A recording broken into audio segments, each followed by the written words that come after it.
Welcome to November. My favorite 3 movies, alphanumerical version.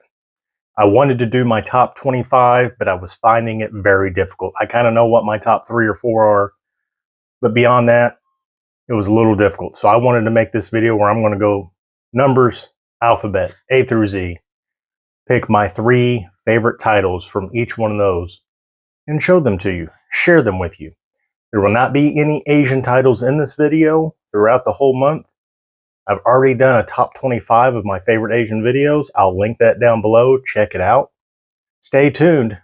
Let's get into this and do an alphanumerical November. Welcome back to Alphanumerical November, my fave 3. Today we're on A.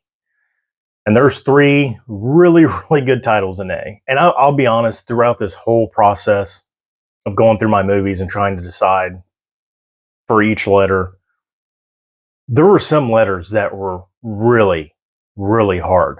A wasn't too bad. There's a lot of bangers in A. So we're going to start with the first thing. 2007. This comes in at an astonishing 2 hours and 40 minutes. That's pretty long for a movie. Directed by Andrew Dominik, starring Brad Pitt, Casey Affleck.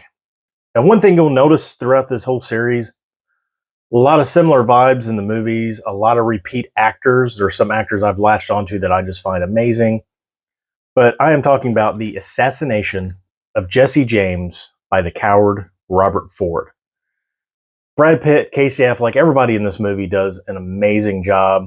The one thing that just blows me away in this movie is the photography, the cinematography. This thing is beautiful. Please, studios, get us a 4K of this. Criterion, pick it up, put it on 4K something.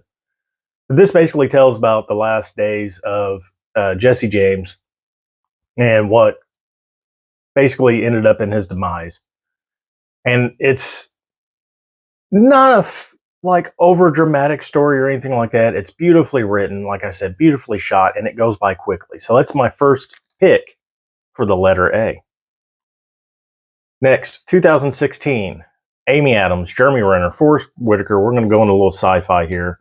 A Denis Villeneuve film, scored by Johan Johansson. The score in this thing is amazing.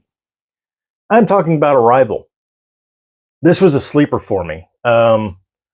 This actually kind of went with Annihilation as well. Both of them were sleepers. I love both movies. I was going back and forth which sci-fi movie I wanted in here. But I went with Arrival. Basically, Amy Adams is a speech therapist or patternist. I forget what her actual title is. Work for the government. These aliens come down. They're trying to communicate. So her and Jeremy Renner go in and try to figure out what they're saying. And it speaks on humanity, basically the pitfalls of humankind, what we're doing and stuff like that. But it doesn't shove it in your face. But there's a big twist in this movie, and I'd never seen it coming, and it completely changed the movie the second time I watched it. But Arrival, my second favorite alphanumerical A in the series.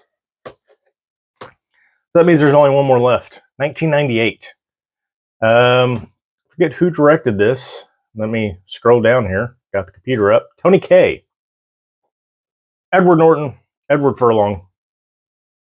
I love this movie. It really speaks to the past of America, the racism in America, Reformation, struggles of both, or actually just people in general. But American History X. You're going to see a lot of cool steelbooks in this videos too, but this is an import steelbook. I love the steelbook. You got Edward and Ed on the back. But this really is an eye-opener. Does a very good job of not dancing around, but spearheading the issue in the movie and really showing the bad parts of it. But then it also shows the Reformation and the good parts. But then the ending, of course, is tragic. But if you've never seen American History X, please go pick it up. Go watch it. It is a fantastic movie. It'll make you think differently about things that have happened in the world. That is my number 1 in my alphanumerical November for A's.